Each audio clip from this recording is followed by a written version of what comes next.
La question du référendum d'initiative citoyenne s'invite au conseil municipal ce lundi à Grenoble. Ensemble à gauche soutient un collectif d'habitants contre les démolitions à la Villeneuve. Pas d'arlequins dans le ciel de la Coupe-Icare samedi et dimanche, mais toujours des parapentistes avec des déguisements plus fous les uns que les autres. Et puis toujours des ballons et des avions.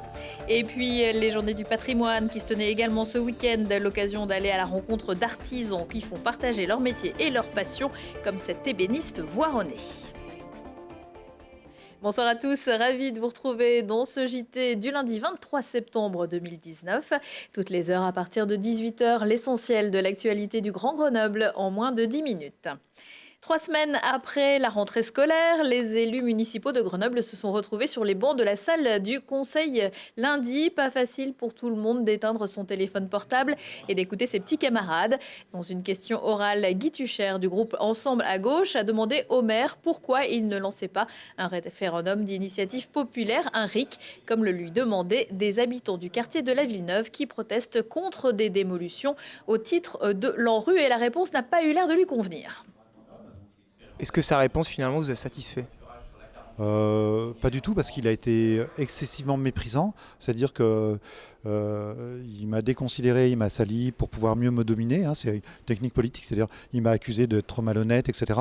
Donc je vois vraiment pas. Enfin, c'est des arguments qui n'ont pas lieu dans un débat. Donc il peut être pour ou contre le RIC, il a des arguments à porter. Et puis évidemment, ça lui sert comme d'habitude à délayer sur toutes ces politiques et il ne répond pas vraiment à la question du pourquoi il ne soutient pas cette initiative du RIC qu'il promeut par ailleurs énormément. À la bonne ambiance. Durant ce conseil municipal, il a également été question d'une nouvelle instance, le conseil des aînés, où siégeront 36 Grenoblois de plus de 55 ans. Le Parti socialiste grenoblois aura-t-il un candidat pour les municipales de 2020 ?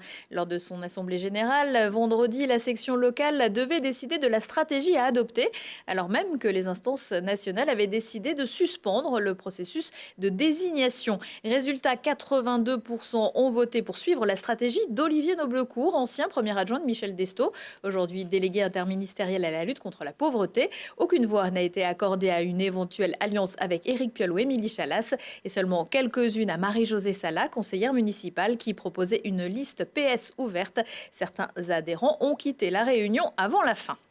Mireille Dornano, elle, sera bien candidate, également conseillère municipale. L'élu, autrefois FN, aujourd'hui les Patriotes, a annoncé qu'elle conduirait elle aussi une liste citoyenne pour les municipales.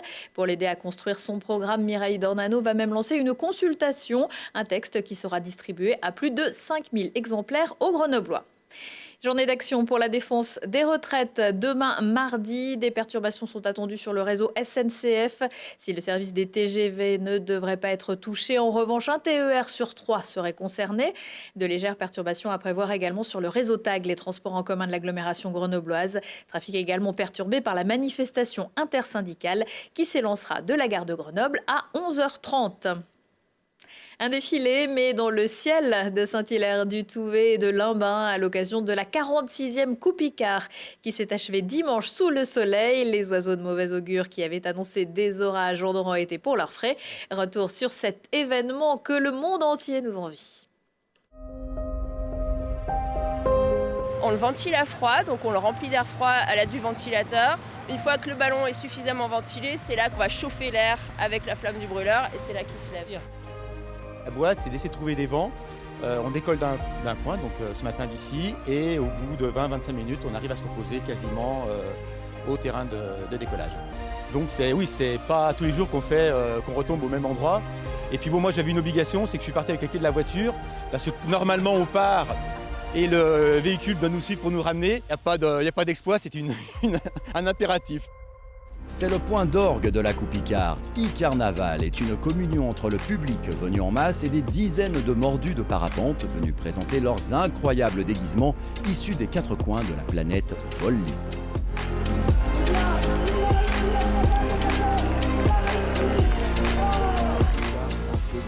Le mieux, c'est les réactions des gens. Je crois que les déguisements, il n'y a rien de mieux. Ils adorent ça. Voir des trucs qui volent dans le ciel, ça les ébahit, ça leur change leur quotidien. Et c'est grâce à ça que la Coupe-Icare est unique au monde et géniale.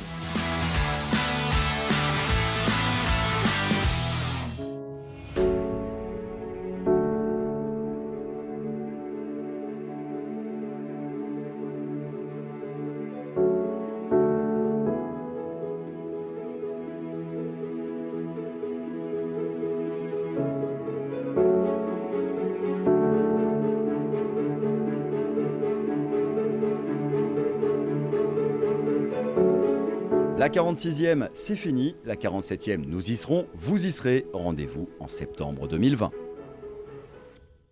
Et l'an prochain, la Coupe Icare devrait passer de 4 à 7 jours pour permettre d'alléger les programmes quotidiens. Le Festival du film, par exemple, aura lieu en début de semaine. Et cette année, c'est le parapentiste grenoblois de très haute altitude, Antoine Gérard, qui a décroché l'Icare du cinéma et l'Icare du public pour son film Lost in Karakorum. Ce week-end se déroulaient également les Journées du patrimoine. Pour cette 36e édition, ce ne sont pas moins de 1750 rendez-vous qui étaient proposés dans toute la France. Des monuments, mais aussi entreprises, ateliers qui ouvraient leurs portes ou des parcours thématiques ou historiques à découvrir. Lilian Veillé, lui, a choisi de se rendre à Voiron pour découvrir un ébéniste passionné. Les meubles aussi font partie du patrimoine. C'est ce qu'a expliqué Michel Foralosso, ébéniste voironnais, à l'occasion des Journées du patrimoine. Il a ouvert son atelier le temps d'un week-end pour partager sa passion et faire connaître son métier. Quand les gens sortent d'ici, ils voient vraiment le temps qu'on passe sur les vieux meubles. Ils ne s'imaginaient pas, tous me disent, toute la partie chimie, toute la partie restauration, fabrication, on ne s'imaginait pas que c'était autant de travail. En fait, là, ils se rendent bien compte que le métier d'ébéniste est un métier complet.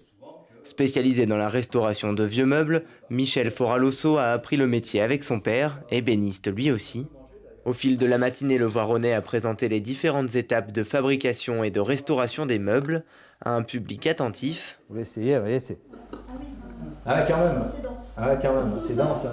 Quelques notions sur les bois et les cols utilisés et sur les produits pour nettoyer ou décaper. Si on veut garder une certaine authenticité, si on veut pas trop décaper, juste décaper la crasse, mais surtout pas altérer la couleur, rien, on va décaper doucement avec un acétone. Et l'ébéniste a terminé sa présentation par le traitement du bois et le vernis, où chacun a pu s'essayer. Je pense surtout que je leur ai appris à ne pas faire de bêtises, à pas décaper n'importe comment, à faire très attention au niveau du nettoyage du bois et au niveau des traitements de bois, chose que tout le monde peut faire, mais il faut le faire doucement, il faut faire ça intelligemment. Ce métier demande des connaissances précises dans plusieurs domaines. Histoire de l'art, chimie du bois, fabrication des cires et des vernis, il faut être minutieux et avoir l'œil avisé. Alors, même si on a bien écouté, ce n'est pas si simple de le faire tout seul. À l'occasion, je me rappellerai de certaines techniques, mais bon, après, de là à les faire, c'est autre chose, bien sûr. Là, je voulais revenir pour avoir un remake de ce qu'il a pu me faire passer. Une grande révision, et voilà, parce qu'on oublie au fur et à mesure, et c'est bien d'y revenir. Mais rassurez-vous, un meuble qui sert tous les jours n'a besoin d'être restauré qu'une fois tous les 60 ans. Et chaque année, les Journées du patrimoine rassemblent environ 12 millions de personnes en France. À l'occasion de ces Journées du patrimoine, les délégations régionales ont également lancé un appel aux dons pour soutenir les projets de la Fondation du patrimoine et de la mission Stéphane Bern. En Isère, les sommes collectées viendront au renfort du loto pour financer les travaux à la Casa Mor à Saint-Martin-le-Vinou. Cette villa de style néo-mauresque, classée monument historique en 1986, a besoin de restaurer sa façade en bois peint du jardin d'hiver, ses promenoirs sur la terrasse haute et les décors peints du salon. Certains parviennent à élever le sport au rang d'art et de trésor patrimonial. C'est ce qu'ont tenté de faire ce week-end les brûleurs de loups. Le GF38 et le GSMH 38, y sont-ils parvenus? La réponse avec Lucille Dailly. Les brûleurs de loups gagnent, mais grimace. Difficile victoire 4-3 au terme des séances de tir au but dimanche à Angers. Les hockeyeurs grenoblois se rassurent à peine après leur défaite de vendredi dernier à domicile face à Amiens. On en saura plus sur la forme des champions de France mardi à Pôle Sud avec la réception de Chamonix à 20h. Le Grenoble Foot 38 rate le coche en déplacement à Châteauroux avant-dernier de Ligue 2. Les Grenoblois concèdent le nul, un but partout et restent 15e au classement.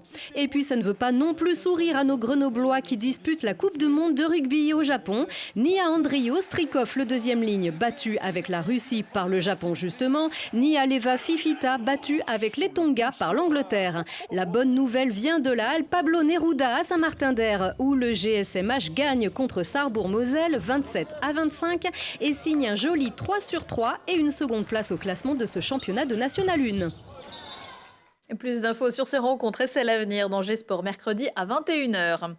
À 22h15, 23h15, si on parlait, aujourd'hui avec Thibault Leduc, si on parlait du Ticodrome, un centre de préservation de la faune sauvage unique en Isère, et d'une histoire incroyable mais vraie, mise en lumière par Nicolas Vanier dans son dernier film, Donne-moi des ailes. Prochain rendez-vous avec l'actu dans 1 heure et en replay sur télégrenoble.net. Je vous souhaite une excellente soirée.